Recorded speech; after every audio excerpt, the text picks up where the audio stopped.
তুমি যদি সঠিক হও তাহলে তা প্রমাণ করার চেষ্টা করো না, চুপচাপ অপেক্ষা করো। সময় সব কিছুর জবাব দিয়ে যাবে।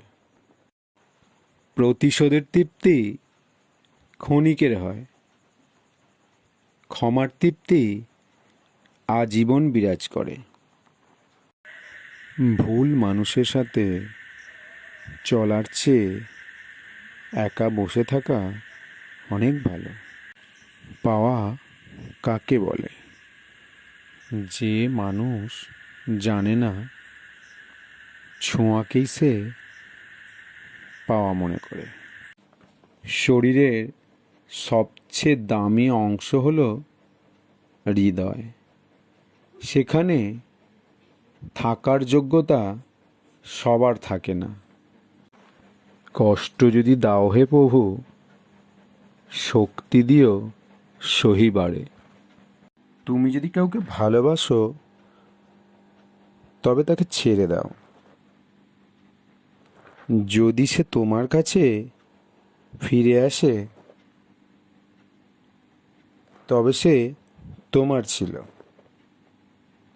আর যদি ফিরে না আসে তবে সে কখনোই তোমার ছিল না। পৃথিবীর সবচেয়ে বড় দূরত্ব কোনটি জানো? না, জীবন থেকে মৃত্যু পর্যন্ত। উত্তরটা সঠিক নয়। সবচেয়ে বড় দূরত্ব হলো যখন আমি তোমার সামনে থাকি কিন্তু তুমি জানো না যে আমি তোমাকে কতটা ভালোবাসি। আপন যখন পর হয় তখন তাকে সম্পূর্ণ ত্যাগ করতে হয়, এছাড়া কোনো গতি থাকে না। সম্মান গ্রহণ করা যত সহজ, বহন করা তত কঠিন। এমন গরিবও আছে যাহারা প্রাণ খুলিয়া পরের প্রশংসা করতেও পারে না। আমার জীবনে অনেক সমস্যা আছে, কিন্তু আমার ঠোঁট তা জানে না, তাই সে সবসময় হাসতে থাকে। পুত্র সন্তান যদি এক বংশের প্রদীপ হয় তাহলে কন্যা সন্তান দুই বংশের প্রদীপ। পেছনে তাকিও না, শুধু সামনের দিকেই তাকাও। অসীম শক্তি, অসীম উদ্যম, অসীম সাহস এবং অসীম ধৈর্য সম্পূর্ণ মানুষ পারে যে কোনো কাজ সম্পন্ন করতে। যে মানুষ বলে তার আর শেখার কিছুই নেই, সে আসলে মরতে বসেছে। যত দিন বাঁচবে তত দিন শিখবে। অপেক্ষা করো না, সময় কখনোই ঠিক হবে না। আপনি যেখানে দাঁড়িয়ে আছেন সেখান থেকে শুরু করুন এবং আপনার কাছে যে কোনো সরঞ্জাম থাকতে পারে তা ব্যবহার করুন। আপনি যত এগিয়ে যাবেন ততই আরও ভালো সরঞ্জাম পাবেন।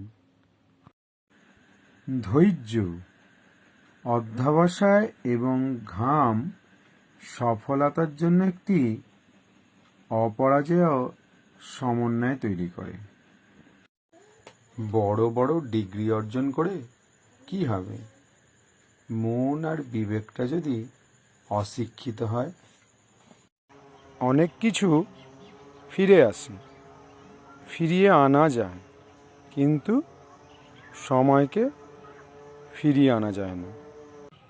দুঃখের সময় আপন মানুষের ভাষা বদলে যায়, তাই বলে হতাশ হইও না। মনে রেখো, আকাশের মেঘ কিন্তু সারা জীবন থাকে না। ঠিক তেমনি আপনার দুঃখগুলো চিরস্থায়ী নয়। ভীরুরা তাদের প্রকৃত মৃত্যুর আগেই বহুবার মরে, কিন্তু সাহসীরা জীবনে মাত্র একবারই মৃত্যুর স্বাদ গ্রহণ করে থাকে। স্বপ্ন সেটা নয় যেটা মানুষ ঘুমিয়ে ঘুমিয়ে দেখে, স্বপ্ন সেটাই যেটা পূরণের প্রত্যাশা মানুষকে ঘুমোতে দেয় না। একজন আহত ব্যক্তি তার যন্ত্রণা যত সহজে ভুলে যায়, একজন অপমানিত ব্যক্তি তত সহজে অপমান ভোলে না।